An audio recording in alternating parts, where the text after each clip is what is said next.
Hi everyone, in this video we're going to be taking a look at Seesaw from a student's view and really diving into what it looks like when students are working on different activities in Seesaw and all the different components of that, and really how students can get the best bang for their buck when they're creating activities to really make them come to life. So let's get to it. Now right now I'm signed in as a test student in a test class, so this is actually the student's view. And very briefly, before we jump into the activities tab, I also wanted to show you where messages are for students. They're in the same spot as for teachers.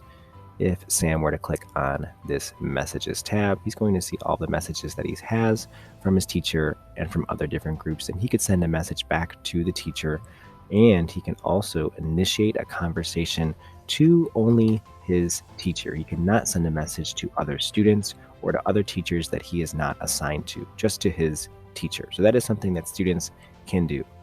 Also, if I jump over into my journal, I can also see specifically my items or items in my class journal, or even sort items by a specific folder if my teacher has created them. But now let's jump into the activities and see how we can use activities as a student to really get the best bang for our buck when we're learning. Now these first few items here all have a template that students are going to be working off of, but just so you know, if there's no template and a student goes to add a response, first page they're going to come to would be this page. So for example, maybe they're taking a photo of their work. My camera is currently just blocked by a cover, but you get the idea. They could take a picture of it and submit that. They could also do the same thing with taking a video. They could upload something that is already done. Maybe it was a written response and they're going to be writing out a note. Also do that as well. They could add in a link or go to the drawing, which is my personal favorite, to where they could do all of those things and much more. Now for the first activity I want to jump into, I'm going to go ahead and do the place value hundreds, tens, and ones. So I'm going to hit add response just like a student would normally do. And if it's anything like me as a student, they probably forgot to look at the instructions first. So just so you know, rather than clicking on the X and having to start all over, at any point in time, students can click view instructions and it will give them directions of what they were supposed to do. It's highly recommended that when teachers go about creating activities, they lay out the steps for students so they know exactly what they should be doing. So I've already hit the green plus button, selected my name, count the blocks, and press the draw button to write the number on the line. So that is the first step that I'm going to be doing. Now remember, since students have a touch screen, they can actually go about changing all of these things. And my recommendation would also be to teach students how they can record their voice while also writing or typing at the same time. How they do that is they could go about choose their color, and they would click the record button on the side, the microphone. It's going to count them down, and as soon as this starts, it's going to start recording their voice. The students could go, okay, I have 4 ones, 1 10, and 1 100. So that was 114. Now what I just did is I hit the pause button that was on the side. What that's going to allow me to do is I can even change things right now while the video is not recording. So for example, maybe I'm going to change to green, and I'm going to actually do this one before I record. And now when I press it again, now I've added in my second section 421. And now for that piece is already going to be done and written before the recording even started. I'm going to change over to purple. For my bottom right, I have 5 ones, 1 10, and 2 hundreds. I'm going to press pause again. And again, the pause is an optional thing, but I think it's super great for students just to show them how things work. And they could also change out what their marker looks like, the different pieces, or they can even use the mouse if they press and hold it on their screen to show how many, which is super fun and cool. So let me show you how that works. For this one, I have 1 2 3 4 5 6 7 ones, 1 10, and 3 hundreds. So what I'm going to do is I'm going to write 7 1 3 317.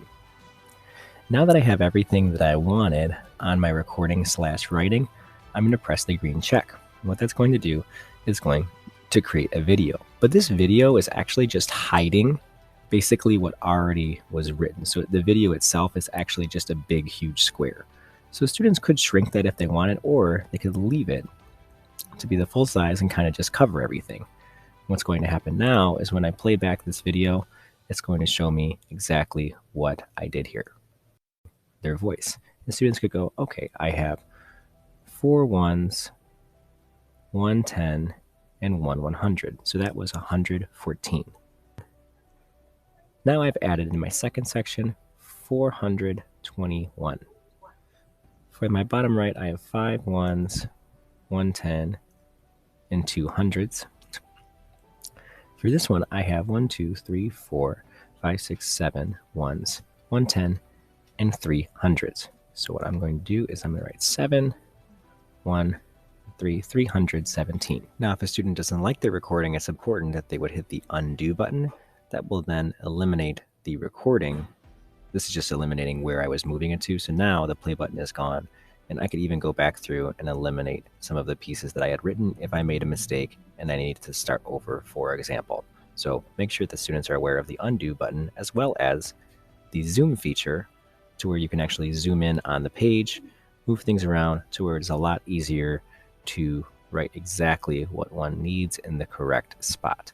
And then when I zoom back out, I can see exactly what's needed there. That's great for writing in smaller spaces, so make sure students are aware of the zoom feature as well. Some other components that could really make a student's activity come to life would be to make sure that students are also aware that they could take a picture of their work and put it into the drawing piece. So my camera is blocked right now, but let's pretend that that's the picture I wanted. I could bring that over onto my work. I could also take a video at the same regard. So my video is starting. Again, my camera is currently blocked by a cover, but let's say this is a video that I wanted. I could also pause the video and continue the video at any time if I chose to. I'm going to hit my green check mark. Here's my video. I could put that off to the side and play it whenever I wanted. So these are all parts of my activity that I now have that are good to go. Right now it's on the drag feature to where I can move things around. If I wanted to go back to writing, I would just click on the pen or the highlighter, for example, to highlight different pieces of my text. Tons of different things that I can do here, as well as the eraser button to get rid of things that are on my screen. So lots of different things on the drawing tab to be aware of. Again, at the same time, you could always change your background. You can add in different pieces. Maybe students are working on equations or different shapes, something like that, or base 10 blocks. Maybe you're having them practice regrouping and they have to show what the next piece would be. You can do that as well. So let's pretend I had 10 tens here. Maybe I would add in a 100 block and say that that is equal to the same thing. So lots of different ways that you can use the drawing tab in order to make your life a lot simpler. Students can also add a voice recording of themselves to where they're actually going to record their voice here, test, 1, 2. And then they could bring that into this box to where the teacher could just listen to the response if there isn't enough room to write something out. Now that the activity has been completed, it goes into the waiting for teacher response section. So students no longer going to see it until it's approved by the teacher. But if I went back into my activities, there's tons of other ways of using activities to really show what students know. For example, in this one, this activity was created to where students are dragging and recording their voice at the same time. So I would just hit my record voice, and I'm going to say the word as I move it, blend, end. It goes into this section, trick, ick, and then let's say I pause. Let's say I'm good to go. I would hit my green check. When I press play, it's going to go through and it's going to move the words across as the student is actually saying those pieces. So this is a great way for students to show what they know without you being able to be in multiple places at one time. Hopefully this gives you and your students some new ideas of how to use Seesaw and its activities to really show what students know, whether it's using the draw slides, recording their voices, adding in pictures and videos. The possibilities are endless.